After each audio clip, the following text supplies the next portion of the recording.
কৈলাস পর্বত। এই কৈলাস পর্বতকে হিন্দুরা অত্যন্ত পবিত্র বলে মনে করে। কৈলাস পর্বতের উচ্চতা কত? সমুদ্রপৃষ্ঠ থেকে প্রায় 22,030 ফুট ওপরে রয়েছে এই কৈলাস পর্বত।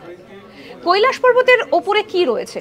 একটা চিরন্তন আগ্রহ তো মানুষের মধ্যে রয়েছে, কিন্তু জানেন কি, মাত্র একজন ব্যক্তি যিনি এই কৈলাস পর্বতের শিখরে আরোহণ করতে পেরেছিলেন এবং তিনি নেমেও এসেছিলেন কৈলাস পর্বত আরোহণ করে। তিনি কে? এবং তিনি নেমে এসে বলেছিলেন যে সেখানে যা রয়েছে সেটাকে এক কথায় বর্ণনা করা যায় না। তবে কি রয়েছে তিনি সেটা বলেননি এবং মানুষকে বলেছিলেন তারা যেন কেউই আর কৈলাস পর্বতে আরোহণ করার সাহস না দেখান। যার কথা বলছি তিনি হচ্ছেন একজন তিব্বতী লামা বা তিব্বতী সাধক। তার নাম হচ্ছে মিলারেপা। তিনি এই কৈলাস পর্বতের চূড়ায় আরোহণ করেছিলেন। একটা সময় নেমে এসে বলেছিলেন মানুষ যেন আর সাহস না দেখায়। এরকম আরো অনেক অজানা আপডেট পেতে দেখতে থাকুন আজ তাক বাংলার ইউটিউব চ্যানেল।